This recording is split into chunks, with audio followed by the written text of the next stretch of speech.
Halo para pencari fakta. Kali ini kita bakal ngomongin hal yang paling populer di Indonesia. Tapi bukan selebriti loh. Yap, bisa dibilang dari Sabang sampai Merauke, dari Miangas sampai Pulau Rote, kepopulerannya gak ada deh yang bisa menandingi. Kira-kira apa ya? Apalagi kalau bukan minimarket Indomaret. Keberadaan minimarket ini legend banget. Tapi kira-kira kamu udah tahu belum siapa orang paling berpengaruh di balik gerai retail besar ini? Nah, pengen tahu orangnya? Ini dia informasi selengkapnya. Asal tahu aja, Indomaret bukanlah didirikan baru-baru ini ya. Rupanya Indomaret ini telah didirikan sejak tahun 1988. Gerai retail ini memiliki nama perusahaan PT Indomarko Prismatama yang juga merupakan salah satu anak perusahaan dari Salim Group. Salim Group merupakan perusahaan di bawah pimpinan Antoni Salim, pria kelahiran 25 Oktober 1949. Antoni Salim juga berperan sebagai CEO dari Indofood, produsen mie instan paling terkenal di dunia. Nah, semula bisnis minimarket ini hanya diperuntukkan untuk para karyawan Indomarko yang berlokasi di Ancol, Jakarta Utara dalam mencari kebutuhan sehari-hari mereka. Namun, melihat kebutuhan karyawan yang meningkat, toko ini kemudian berubah jadi besar dan dibuatlah namanya menjadi toko Indomaret.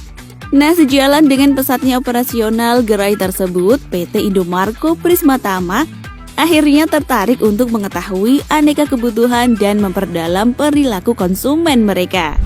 Alhasil dari penelitian mereka, ditemukanlah sebuah kesimpulan kalau banyak masyarakat lebih tertarik berbelanja di toko modern karena kelengkapan kebutuhan yang ditawarkan plus harganya juga pasti.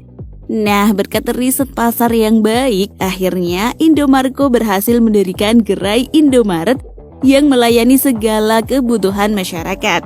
Jadi tidak hanya untuk kelas karyawan Indomarko saja. Nah, kini gerai tersebut telah berdiri lebih dari 17.000 gerai di seluruh kota Indonesia, baik di kawasan perumahan, perkantoran, kawasan niaga, kawasan wisata, hingga apartemen. Suksesnya gerai Indomaret ini tidak lepas dari campur tangan bosnya, yaitu Antoni Salim yang juga dikenal sebagai Lim Hong Sin. Generasi kedua dari Salim ini adalah pencetus gerai waralaba pertama di Indonesia. Antoni Salim sendiri nggak hanya punya Indomaret aja loh, tapi ia juga memegang banyak anak usaha di bawah grup Salim. Ia bisa dibilang hampir semua sektor dikuasainya. Sebut aja mulai dari retail, otomotif, jalan tol, properti, perhotelan, telekomunikasi, perkebunan, perbankan, asuransi, dan masih banyak lagi deh. Kalau dihitung-hitung ada sekitar 1.500 perusahaan di bawah naungan Salim Group. Wow, banyak banget kan? Bayangin aja, orang yang punya satu perusahaan aja untungnya udah banyak banget. Gimana kalau 1.500? Mandi dolar kali ya? Nah, uniknya dari semua usahanya tersebut, yang paling terkenal itu adalah produk makanannya seperti Indofood, KFC, juga Sari Roti. Bergizi. Makanan sahabat kita semua kan ya? Tapi nih, perjalanan kerjaan bisnis milik keluarga Salim ini tidak selalu berjalan mulus loh. Mereka juga pernah kena imbas dari krisis moneter yang terjadi pada tahun 1998. Pada saat itu, Salim Group mempunyai hutang hingga 55 miliar rupiah dan hampir bangkrut. Hingga Salim Group harus merelakan beberapa perusahaan termasuk Bank BCA untuk membayar hutang. Akan tetapi, mereka kemudian berhasil bangkit dan kembali membangun kerajaan bisnisnya sampai sebesar sekarang. Dengan melihat keberhasilan Salim Group dalam mengembangkan bisnis, tentu pundi-pundi yang dihasilkan banyak banget. Dari hasil perusahaan ini juga membuat nama Antoni Salim berhasil menjadi salah satu Crazy Rich Indonesia. Yap, saat ini Antoni Salim jadi orang terkaya di Indonesia dengan menduduki peringkat keempat.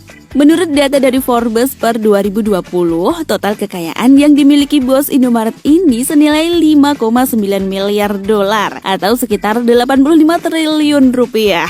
Wow, gak aneh sih, dengan ribuan perusahaan tentu kekayaannya terus mengalir mancur.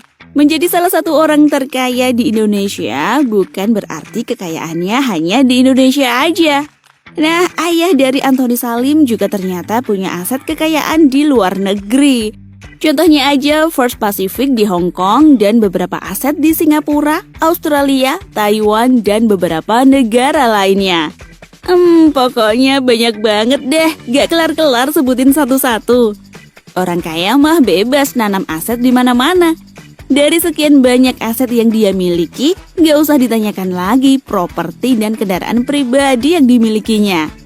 Gak banyak berita membahas berapa jumlah rumah dan kendaraan yang dimilikinya. Namun jika kamu lihat jejak usahanya, pastinya rumah dan mobilnya gak satu aja kan ya? Yap, bisa dipastikan buat ginjal kamu bergetar.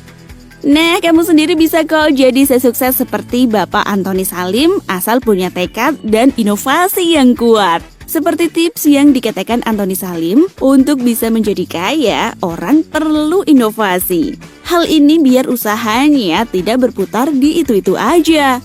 Selain itu, juga berani ekspansi agar tiap-tiap produk yang kita miliki bisa menang dalam persaingan bersama perusahaan lainnya. Plus, jangan pernah takut gagal.